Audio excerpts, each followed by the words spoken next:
Well, good afternoon, everyone, and welcome to today's forum. My name is Anton Delport, and I'm an industry specialist at ESRI Australia, and will be hosting today's session. Before we get started, I want to let you know the session is being recorded, and you will receive a link to the recording next week so you can watch or share with other members of your team who are not able to join us today.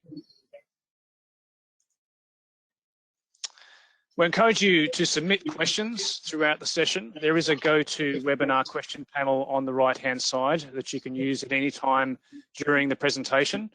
And we've set aside some time at the end to answer any questions that you might have. So let's get started with today's session, building smart infrastructure with Autodesk ArcGIS integration. So joining us today, we welcome Stefan Gumpert, who leads Autodesk's APAC Buildings and Engineering Technical Team.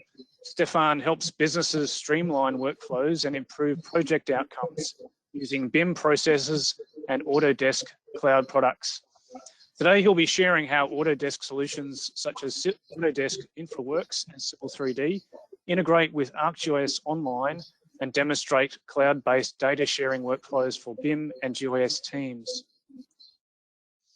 Also joining us today is Senior Consultant Seth Gorey from ESRI Australia. Seth advises on best practice solutions across multiple industries and will be sharing some very interesting use cases in his presentation. He'll also give us a quick look at ArcGIS GeoBIM, ESRI's new cloud-based integration solution. I'll hand over to Stefan now to take us through the first part of his presentation. Thanks, Stefan. Thank you, Anton. Okay, everyone see my screen okay? Yep. Okay, I'm going to assume that's awesome. Okay. Yeah, welcome everybody. Today's session, we're going to talk about building, I guess, smarter infrastructure. Or the phrase I like to use is working smarter, not harder. So as introduced, my name's Stefan Gumpert. I am a technical specialist in ANZ. The process that we're going to go through today is just start with a brief introduction, look at the Autodesk and ESRI partnership, and then see how that partnership influences the use of the design tools that Autodesk is so commonly known for. In this case, it's Infraworks and Civil 3D. Before we start though, BIM is that foundation for digital transformation. Being able to evaluate, design, plan, build, and operate your asset, BIM is one of those things that helps make that easier. But this is not a linear process, more of a circular process in that, we evaluate, design, build, and operate, but then monitor. And if required, the asset needs to be reassessed and redesigned, hence the reason why it's a circular process. Just a little bit of background on Autodesk. We don't just play in the AEC market, although we are quite strong in this space as well. We also operate in the manufacturing space, and a lot of the movies, media entertainment you see today are made with Autodesk software. So it's quite interesting to see where we are in the market. But if we switch back and have a look at the industry for a second, it is estimated that we're going to have to build around 13,000 buildings per day and enough road and rail to wrap around the Earth 30 times every year to keep up with the demand between now and 2050. Technology is essentially disrupting the way we deliver projects, and it has been for decades, right? 35 years ago, Autodesk introduced AutoCAD and started creating software tools to help people with project delivery challenges focused on automating of the drawing production side of things. Then later on, say early 2000s, the introduction came of 3D modeling, or BIM as we know it today, or BIM-based design. And not only did this enable 3D design, but it brought about a concept of intelligence in the model where components in our model were intelligent, had information attached, like doors, windows, utility poles, roadway center lines, etc. And then if you look at today, we're developing tools that are cloud-based. So incorporating together BIM and the cloud, we get what we would refer to as connected BIM, which gives AEC professionals the tools to collaborate better, visualize, manage, and use their data in a more holistic approach. It also streamlines the process for integrating location intelligence with infrastructure project delivery. If we look at the future though, tomorrow, who knows what the technologies will be, but I'm sure there will be plenty of other technologies which will continue to disrupt what we do. This is important because if we think about the demand that we need to deliver by 2050, more is inevitable. The demand of more is driven by demographic changes that are already underway. Our customers, and I'm sure your customers, are starting to want more in the way of access to this information that produces these 2D drawings that we so love today. Let's be realistic. Information is king these days. Let's take the likes of Google and Facebook.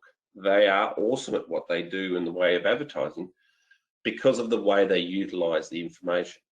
And you know, we see technological change where this information is more and more accessible to us just at the click of our fingertips. But how are we going to use or utilize this change, right? So with new technology comes new opportunities to do better. I mean, it's no secret, Autodesk creates software to help customers do more. The developments in software have identified new opportunities where we can do things that we couldn't do in the past, right? And thinking about all the products in the AEC collection that exists today, products like AutoCAD, which is a real household name these days, you know, the connection between these products is the key to linking that data from one product to the next. For example, the exchange of information from Infraworks to Civil 3D or Civil 3D back to Infraworks, you know, with all this being part of that AEC collection. But we needed to do more in the infrastructure space. Hence, what did we do? Well, we created a partnership with ESRI, and this partnership was announced back in 2017. So a lot of people ask, well, why did we do this? If we take one example of why we might have done this, right? Go back to some common challenges that we may have encountered in obtaining existing utility information. In this example, you can see the current set of information that we currently receive about existing asset, right? So in the image, here's a key plan with some dial before you dig information. It came as a PDF. It had a scale bar, north symbol, the legend. Not exactly detailed, but it's something that gives me an idea of where this asset is. Survey teams spend copious amounts of time and effort locating these services, you know, out on site with inaccurate information to go off. Now, it's not impossible, but it is time consuming. So if you can see in sheet number 3 here of the key plan, you can see that at least we have the street information in this particular image, which again gives us something to reference to finding that asset. But if we go and look at sheet number 5 that was delivered, you can see in this case, very little asset information. And you would require some really complex interpretation and understanding to go and locate these assets in this case. There needs to be a better way, something more efficient to be able to share information across the teams. The opportunity to improve the way our customers work and, let's say, reduce the inefficiencies was a key driver in bringing this partnership together. In all industries, right, removing silos is key, but removing those silos between GIS and design teams meant that we created connected workflows to reduce risk, reduce the inefficiencies, data loss, and ultimately cycle times. The demand for new buildings and infrastructure to be built by 2050 is just one of those things that is driving integrated BIM and GIS workflow development. I mean, the AEC industry is currently in a state of advancement and change. And I see this firsthand every day. Technology is influencing every part of the way projects are being designed, delivered, built, and operated. And BIM standards and processes are increasingly becoming a requirement for working on these projects, especially as they get larger and more complex. And these mandates for BIM-based processes aren't necessarily always from company level, but they also exist at a government level. So bottom line, we need that centralised data so that, you know, we can share the information easily and make it accessible to everyone. What I'm really excited about is the I in both BIM and GIS, that information component. Fundamentally, the message is we want to start by putting the data at the center. Again, think back at Facebook, at Google. How do they attack the advertising? It's everything that they know about us allows them to target the advertising the way they want to get the best result. If we're able to understand all that information about that asset before we start, we can make better decisions and end up with a better outcome. Or, as I said in the beginning, lets us work smarter, not harder. But the new way of working with GIS and BIM project data, information is transparent, trackable, and reliable. The users can pull the information into their Autodesk design tools through the use of connectors that have been developed between this relationship, right? The information is live, rich, and full of attributed data that can be pulled into our design applications as opposed to just receiving lines, points, polygons from those traditional shapefiles. If GIS data gets updated, it can be quickly refreshed in the Autodesk design tools. This enables design and construction teams to work in confidence that they're using the same latest rich data that they're expecting. And when changes are made by the Autodesk design tools, they can be published straight back to ESRI for future consumption. Once the construction of that asset is complete, as-built information is published back into the system for handover for use through operations and maintenance. Obviously, this data is useful through every aspect. Once the asset is in operation, this data-rich as-built information can be continuously referred to and used for the duration of that asset's life. Now, when it comes time to, let's say, updating that existing asset, think of widening a road, putting in a new pipe network underground, whatever it may be. That new design team can reuse that existing information that is accurate and data-rich from that as-built state prior with confidence, rather than having inaccurate, untrustworthy data, similar to the examples of, or some of the examples that I showed earlier from that dial before you dig information.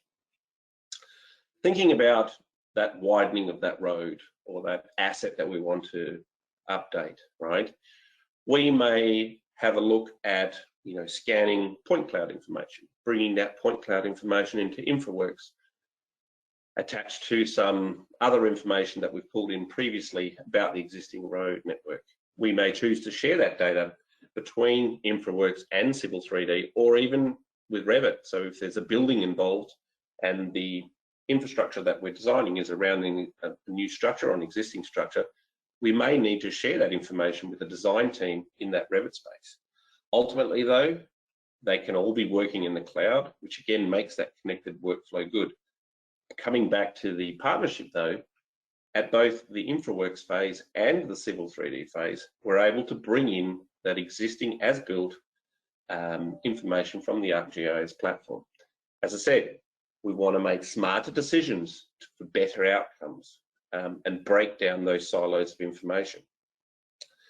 The combination and interoperability of BIM and GIS information will improve not only your experience, but will also improve your customer's experience and the way the project is delivered as well.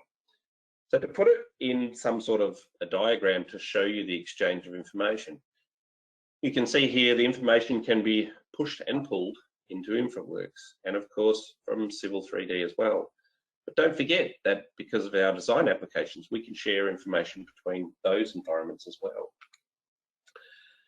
Now, if we take that Civil 3D data and we share it to Revit, or we share it to Infraworks, or we pull in point cloud information, to be able to share this information, we need to make sure we specify where this data is captured and utilized from. And it's a little bit like the whole where's Wally type thing, but in each one of our applications, you have the ability to define that coordinate system so that when you do share that information from one platform to the next, you're able to then export that shared coordinate system, for example, to Revit to be able to go to that next step.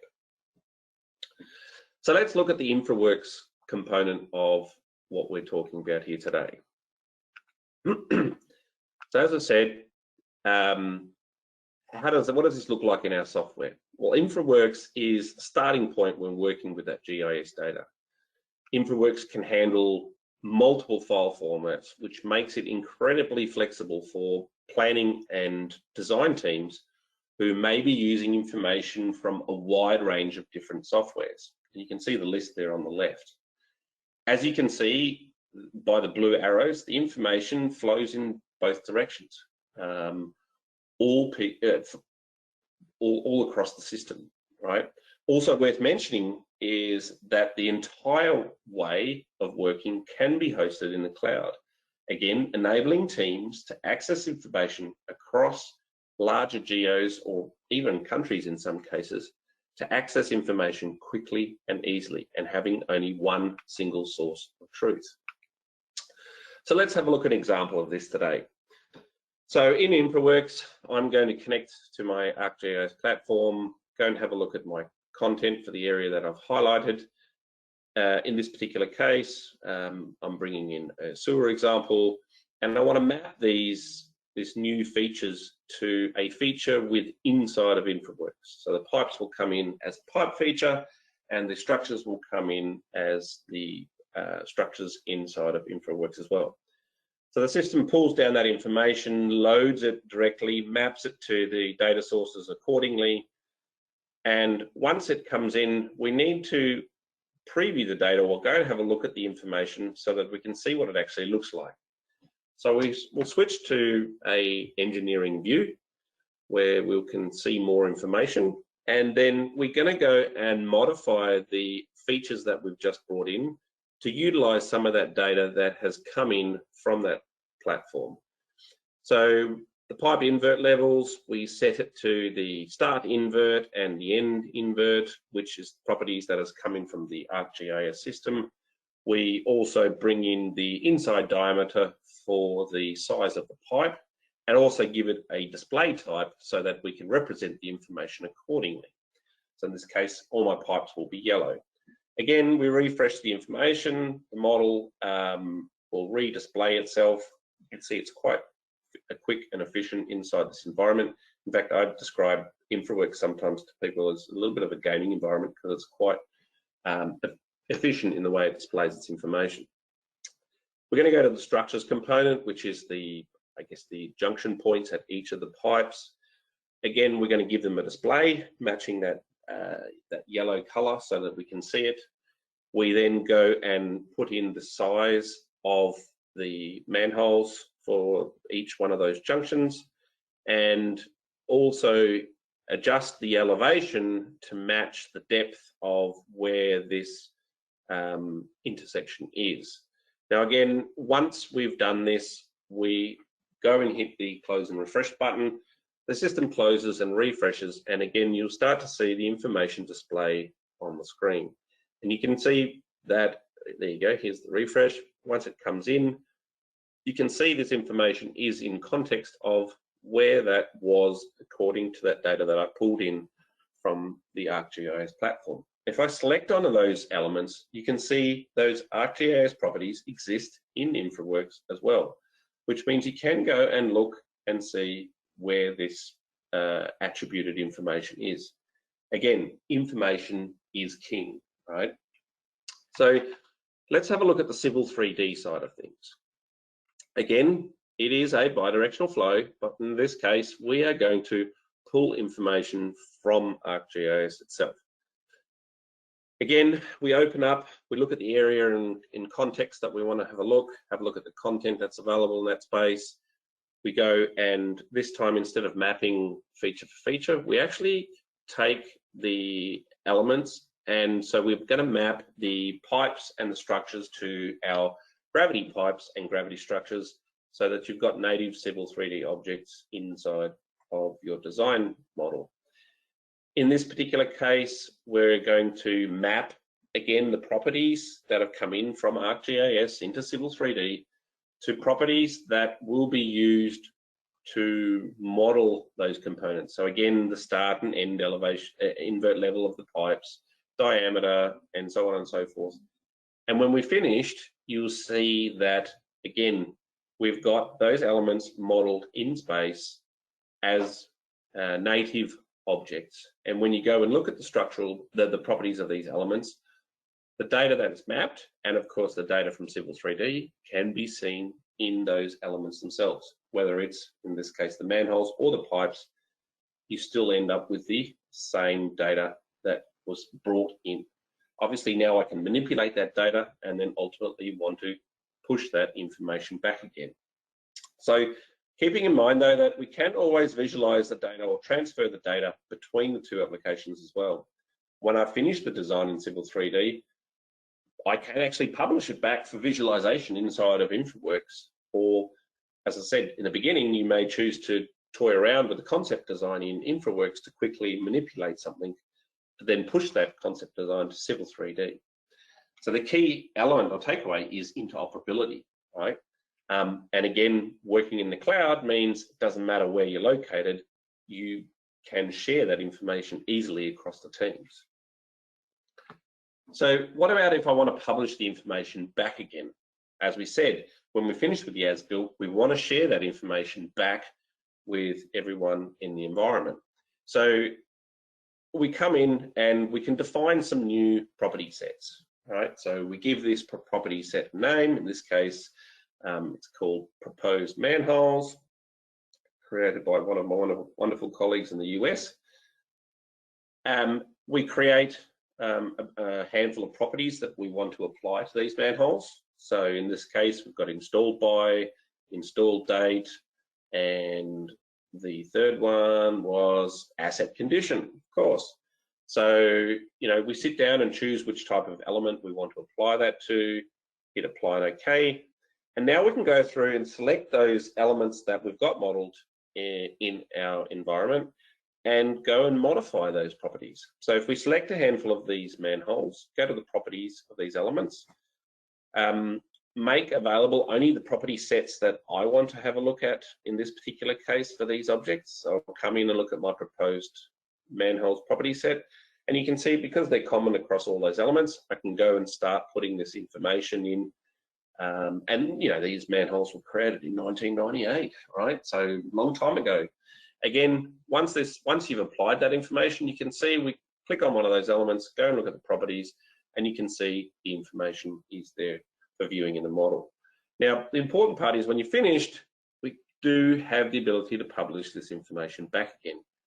So being able to come in, follow a specific workflow, select the particular information that you want to send back, choosing the area inside of ArcGIS where you want to publish it to, assigning the layer name for your data, and then, of course, once you hit publish, the system will then go and add this information for future teams to then go and reuse.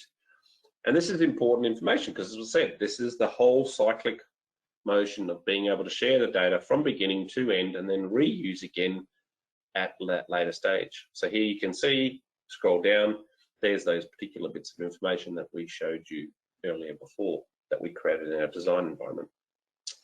So as we've shown today, the ability to share across all our applications backwards and forwards with the ArcGIS in mind, right? Keeping the data at the center gives you more centralized approach to that design, plan, build, operate concept.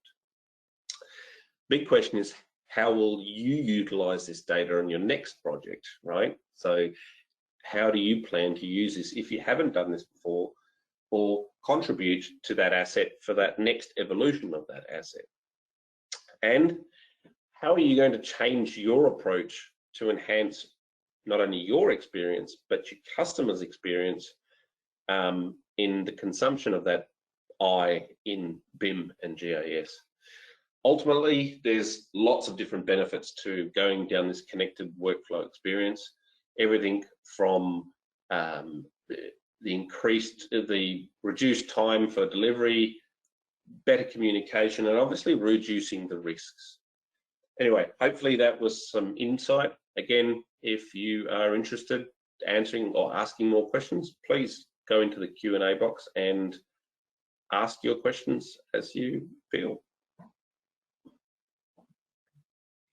Terrific, thank you, Stefan. I must say the partnership between Autodesk and ESRI has been a fantastic development in my view, and we're really looking forward to what it's going to produce, and it has, even over the last 3 years, produced a lot, I know, in our various technologies. Before I hand it over again, another reminder to ask your questions. We do have questions coming through, and we will get to those very, very shortly. So I will now hand over to Seth to show us some real world examples. So thank you, Seth. Thank you, Anton.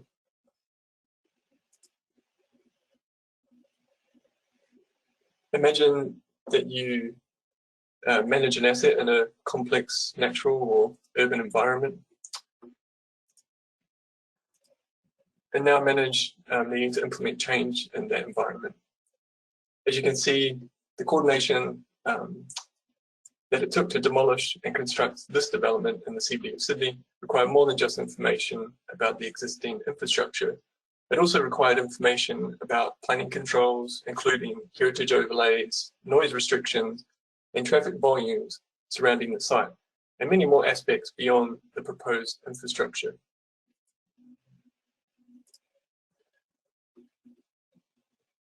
What we see is that BIM supplies detailed content about assets, whereas GIS typically provides information about assets in the context of the built and natural environment around them. When we consider this content and context at site, suburb, or even state scales, the value of tying together BIM and GIS becomes more evident, as we can now start to ask and answer 4 common questions about change in the world around us. Where is the asset chain being implemented? What is involved in the change? What assets are changing? And at what time scale or time increment is the change required? Unfortunately, bringing CAD, BIM, and GIS together isn't always easy, and this results in data and information loss throughout the project lifecycle. In many organizations, different types of data are siloed in disconnected environments. As a project moves through each phase, data can be created and stored in one particular system, but the data isn't readily available or accessible in the next phase. This results in workflow inefficiencies, data duplication, rework, and higher costs throughout the asset's lifecycle. But by integrating GIS and BIM workflows, we can minimize the inefficiencies and information loss, smoothing out that curve. With proper integration, each project phase can leverage and build on earlier data, which creates a clearer and more complete picture of the project as it progresses.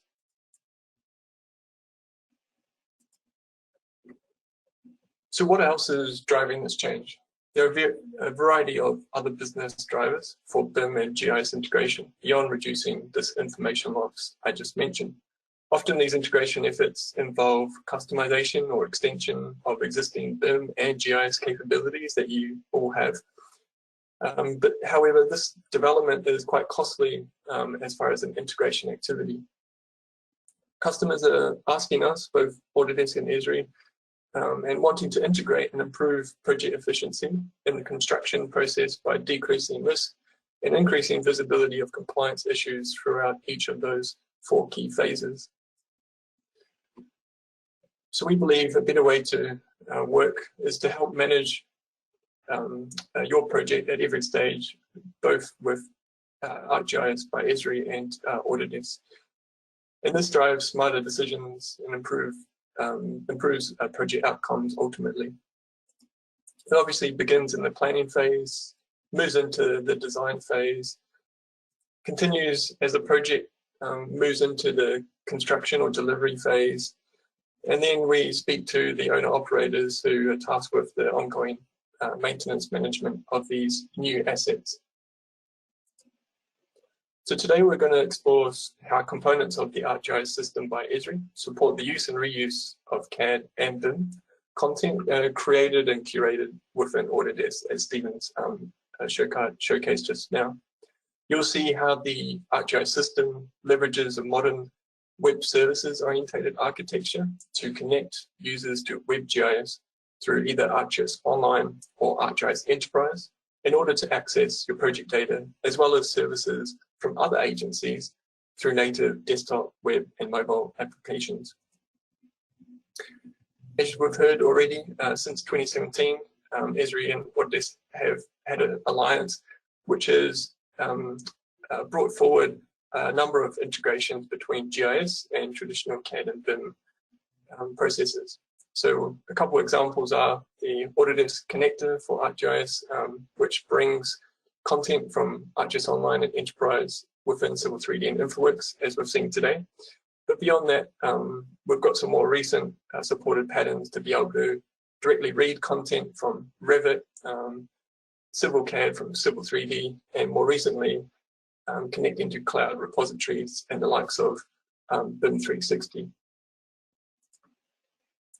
So let's now take a look at these types of tools and how you might use them throughout the plan phase of your project. Typically, the first question that gets asked during this planning phase is, where can I access data? And it is estimated that during the planning phase, engineers can spend up to 40% of their time just looking for relevant data to inform their project or site. A good example of this built into the ArcGIS system is the living atlas of the world. This is an example of a treasure trove of authoritative content, both curated by ESRI, as well as a range of local, state, and federal agencies that you can search for items within ArcGIS, as well as within the Living Atlas pane using the Autodesk connectors. Beyond the global Living Atlas, there are many local examples, such as the Spatial Services in New South Wales, their new spatial collaboration portal, which has been launched by the Department of Customer Service. Within this portal, users can actually search for authoritative foundational spatial data, as well as 2D property information, which is a common input to inform designs, as well as 3D layers, such as the BIM model for a train station on the bottom left out in Western Sydney. ArcGIS for AutoCAD is an ESRI plugin that's freely available that enables you to connect to your ArcGIS Online or ArcGIS Enterprise and consume content, be it publicly shared from state agencies like Spatial Services, or within your own organization as far as secure layers that have been privately shared just to groups that you're collaborating with members, be it your GIS team, your CAD team, or your BIM modelers, or all and sundry. So during the design phase, the goal is really to develop a complete solution with respect to form and function that fulfills your project's program.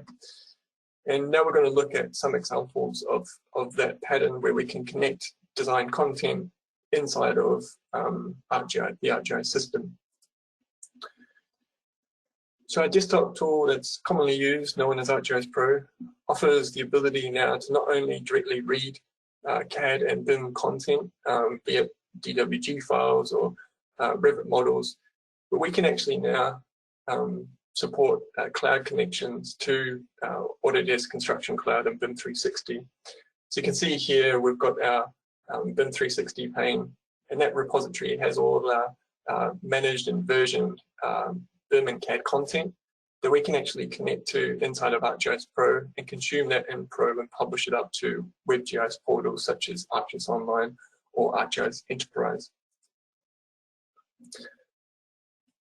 So you can see here by creating a cloud connection to BIM 360, authenticating against my identity from the Autodesk side, and this enables me to access content that's being shared with me within BIM 360, such as the design information as it's connected here on our catalog pane. If you think about what this supports is really gone are the days of ETL or extract, transform, and load processes. We can now directly connect to the source of truth and have the BIM 360 instance manage the versions associated with changes to CAD or BIM models, which is really great outcome from an efficiency on projects perspective. Another good example is how do we scale this beyond just one single building? We can, through new tools available in ArcGIS Pro, such as the BIM file to geodatabase. What we're seeing on screen here depicted is more than 80 buildings across a university campus in North America, representing about 1 million individual BIM elements from respective BIM models curated inside of Revit. So now we can actually consume multiple BIM models using these built-in tools and publish those out into experiences for our users, such as the web scene viewer built into ArcGIS Online and Enterprise, which offers the building exploration capability we're seeing toggled on and off in the window now. Another important addition we saw before, consuming GIS content inside of Civil 3D. The inverse, we can actually, in a similar pattern, connect to BIM 360 or directly to Civil CAD, bring that data in to inform our network information models and bring those inside of ArcGIS Pro to curate with other contextual data and layers, which is a great outcome. Wanted to share briefly a project here in Sydney, the Circular Quay Renewal, and just some insights on how they've adopted some of those patterns for this particular project.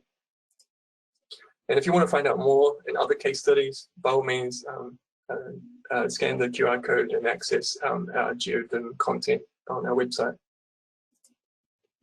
So the scope of this was to scan the entire precinct beyond just the wharfs themselves, to curate a federated model or models, including geotechnical survey, and this needed to be surfaced inside of a federated experience, or what's known as the asset information model.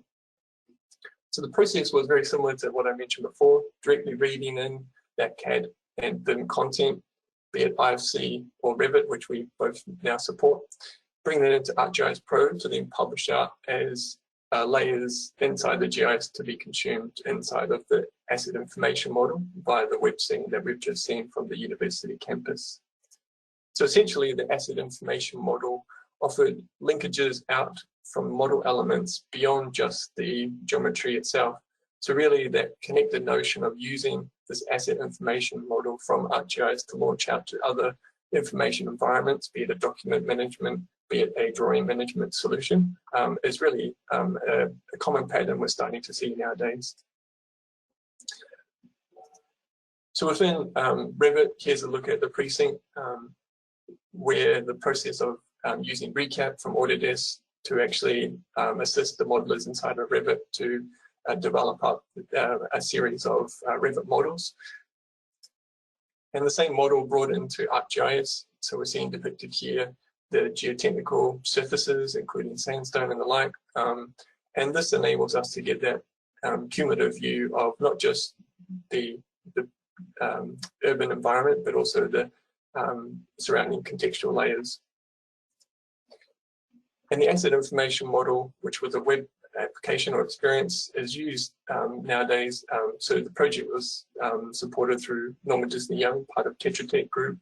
And you can see here some examples, the ability to bring in asset information attributed from the underlying Revit model for the heritage rail, and likewise launch links out. So offering the people to launch from the asset information model inside of GIS out to reports and studies that may have been curated. At the build phase, ESRI brings a better way to work by preparing and executing against project plans. So we support this in a multitude of modes, including field data capture workflows and drone data capture workflows. So some of you may have heard of ArcGIS field maps. Field maps is the next generation of former applications like Explorer or Collector you may have heard of. And this enables us to bring CAD and BIM content to view as well as capture data about maybe safety incidents, condition assessments on site, as we're seeing these points features on the map here. And with that field mobility, because the ArcGIS system is built on the web services architecture, we can surface those services and layers inside of experiences like this construction status dashboard, where we're actually seeing the floor plan from CAD, and we can actually then see data that's been captured from some field mobility apps like field maps, which are those site inspection reports or permanent inspection reports. And just a very quick note to suggest that beyond field data capture, we're seeing increasingly the uptake of drones, and recently ESRI have acquired a company and formed a site scan for ArcGIS as offering a complete end-to-end flight planning, processing and data sharing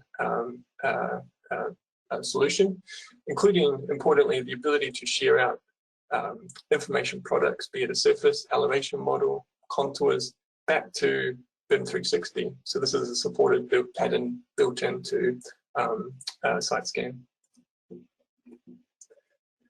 And here's just a very quick example of a different view by curating all those epochs of drone flights, drone imagery, but also seeing it in context with photo mesh from the drone, plus our BIM model that's originated from Revit, and we can actually surface that there to look at cost, time, and schedule, and perhaps compare how the construction project is progressing against plan. And lastly, the operate phase. Typically, this is a longer life cycle. We see the adoption of GIS for the ongoing maintenance management of both physical, but also these new digital assets that we're starting to hand over. So a really good tangible example of that is ArcGIS Indoors, which is an indoor GIS for asset space and building management. We can reuse CAD and BIM content inside here and support, importantly, the ability for users to wayfind to particular assets, be it a room, be it a feature, points of interest, a hydrant across a single building, or in this case, across an entire campus. So we can support that wayfinding both through a web experience and a native mobile app. So we've seen that a better way to win work, do work, forms against these four pillars that Stefan's also spoken about. And this is really culminating in a new solution from ESRI. So today we've spoken about, dedicated software for traditional CAD and BIM managers or modelers and GIS professionals. But these clients are, require skilled staff to operate. And we're seeing how we can, through web services, bring data and content to and from each of these respective systems. But this is still reliant on, trained professional skilled workforce. So ArcGIS GeoBIM, which launched this week, brings content together from both ArcGIS and the Autodesk Construction Cloud, or BIM 360, and it places your project and information on a map in a seamless web experience. It really transforms how you might go about your projects with geospatial context and the BIM and CAD content. So here's a look at the ArcGIS GeoBIM experience. So I can click on GIS features within this ArcGIS GeoBIM, and we can see here I can launch the associated content within our Construction Cloud from Autodesk or BIM 360 or Autodesk Docs. So here we're referencing the latest version of that model relevant to the 2D geometry we have depicted on the GIS portion of GeoBIM. So here we're now looking at that floor plan we saw before when we were doing our construction site progress and the build phase. And we've got the photo mesh brought in similar to how we demonstrated with the drone example before. We can also add links outside to not just geometry inside of Autodesk, but through Autodesk Docs, we can reference and refer to maybe manufacturer or reports that might reside in that repository. And the cloud-to-cloud connections enable us to click on model features in the GIS component and view those inside of the BIM 360 Forge viewer we're seeing on the right-hand pane. So in the past, this would have been separate apps and separate experiences. So it's really great to bring the two together. So hopefully you can see both through our presentation and Stefan's earlier that this connected data environment through web services is really going to bring great efficiency and benefits to your projects, none more so than ArcGIS GeoBIM, which attends to any phase of your project or asset lifecycle. How do you get started? Obviously, you need Autodesk Construction Cloud or BIM 360 to be a candidate to take this up. And from an ESRI or ArcGIS side, users of ArcGIS Online would have seen ArcGIS GeoBIM user types appear in their organization accounts this week if they have the appropriate licensing level. So on that note, thank you for your time, and I'll hand back now to Anton.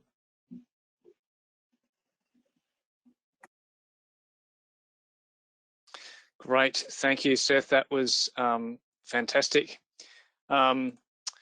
So yes, we've got a few questions coming through, and thank you for those. We'll get to as many of those as we can, but if we can't, we will definitely get answers back to you through our presenters in the next week. I might just start with just some questions about licensing. Seth, you did actually just touch on some of these things there. So the licensing, you require both ArcGIS and Autodesk licensing. Can you maybe just give a quick overview again of how the licensing works?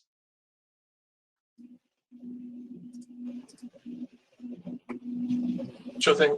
Thanks, Anton. So as I mentioned, for any ArcGIS users with either a GIS professional user type, standard or advanced, there's no change. You'll automatically see those user types appear in your account in coming days. And on the Autodesk side, you just need to bring and have an Autodesk identity subscribing to Construction Cloud, BIM 360 or Docs. Yeah, you do need both in order to be a candidate to use ArcGIS GeoBIM. Great. And when is there any kind of timeline on when they will these things will be available? Yeah, sure. So obviously Autodesk University is occurring this week, and the ArcGIS GeoBIM launched earlier this week. So no doubt we'll see more from both ESRI and Autodesk alike relating to ArcGIS GeoBIM.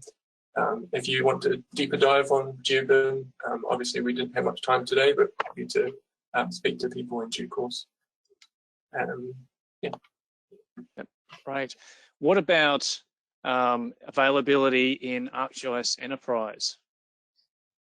Yeah, sure. This is a common request, and it is on the product roadmap as far as a plan to support ArcGIS Enterprise in 2022. So the product team are currently working on that. And we're after candidates to potentially assist with informing the ArcGIS Enterprise support. So if you are one of those clients, please reach out to us, and we can have a conversation about that in due course. Fantastic. Okay. Now we've got a couple of questions around how coordinate systems and datums are referenced So many projects are being built in custom or local grid coordinate systems. How does GeoBIM handle that? Yeah, it's a really good question. And none more so because there's quite a transformation occurring in Australia, especially with GDA 2020. So we're seeing many projects adopting that as a spatial reference, including Snowy 2 is one example. It is a extension of ArcGIS Online. It's in the first rendition, so any of the supported spatial reference or coordinate systems available there will be supported. And another thing that's built into ArcGIS GeoBIM is a common occurrence is sometimes CAD or BIM content inside of BIM 360 or Construction Cloud has no spatial reference. So there's an actual georeference portion to ArcGIS GeoBIM to spatially locate with the correct reference system, as Stefan demonstrated earlier, to place that on Earth so we can have that contextual cumulative view. Otherwise, it's no good sitting off the coast of Africa on coordinate 00. So hopefully that provides some context. Terrific, thank you. Let me see, we've got some questions around just integrations. So how does this tie in with asset management systems such as SAP?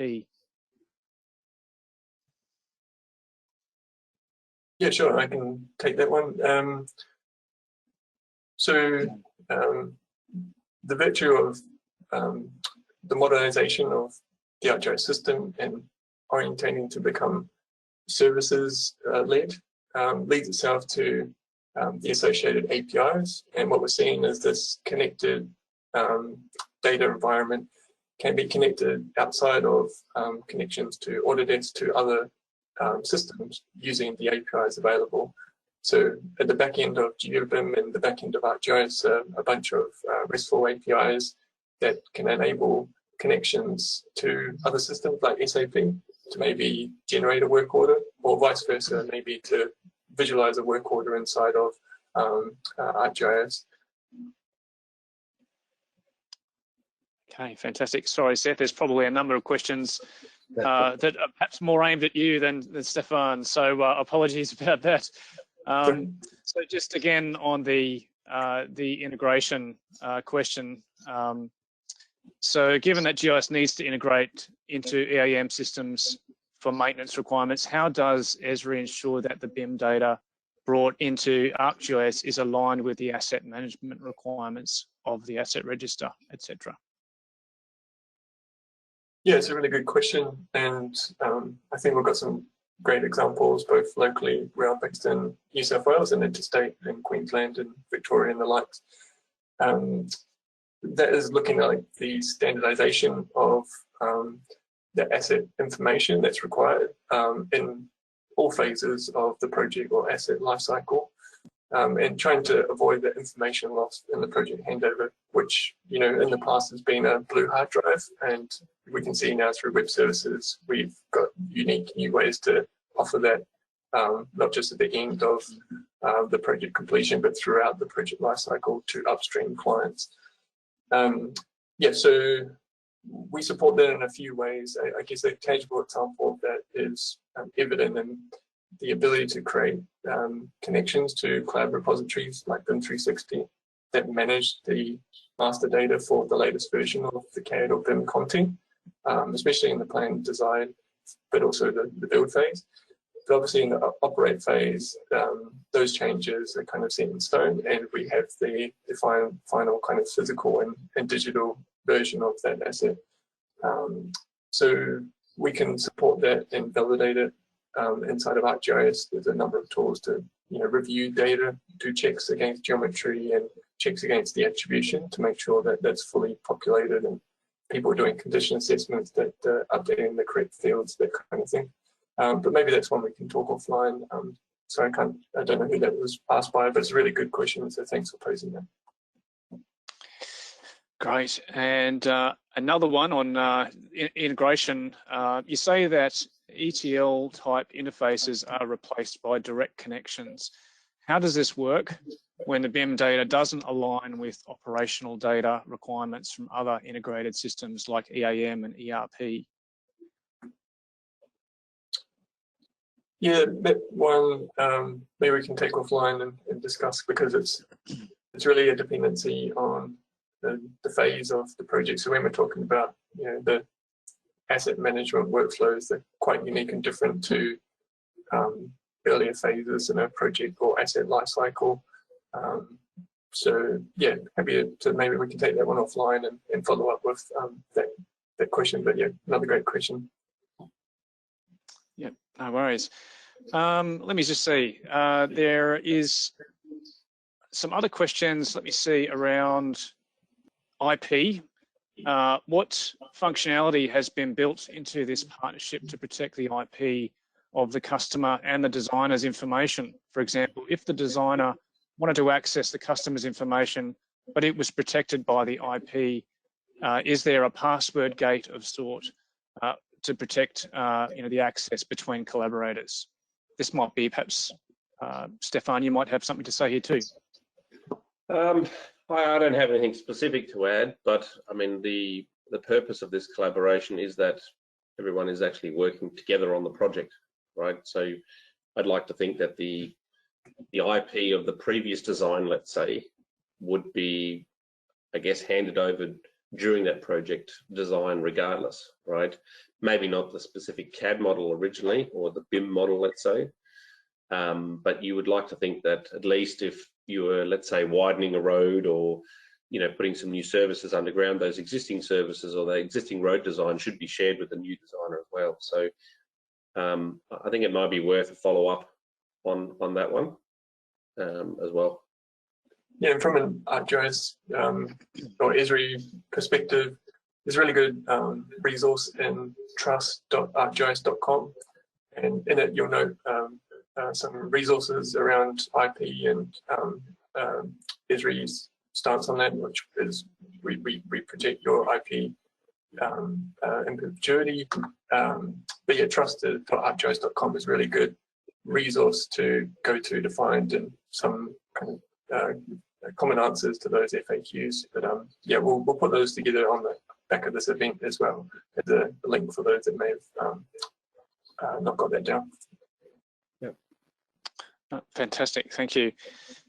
So we are coming towards the end of our session, and I know there's a lot more questions that we haven't got to during this time, and we will endeavour to get answers back to all of you in due course. If you want to explore more, just head over to Autodesk or ESRI Australia's websites. We have use cases and white papers, industry thought leadership, and technical applications of the content we've shown here today. And I'd also encourage any of you to get in touch if you have other webinar topics you'd like us to cover in the future. So please let us know your feedback. This brings us to the end of our session. Thank you again for joining us. We appreciate your participation and your questions, and we will look forward to talking more with you about with these things in the future. So thank you very much for today.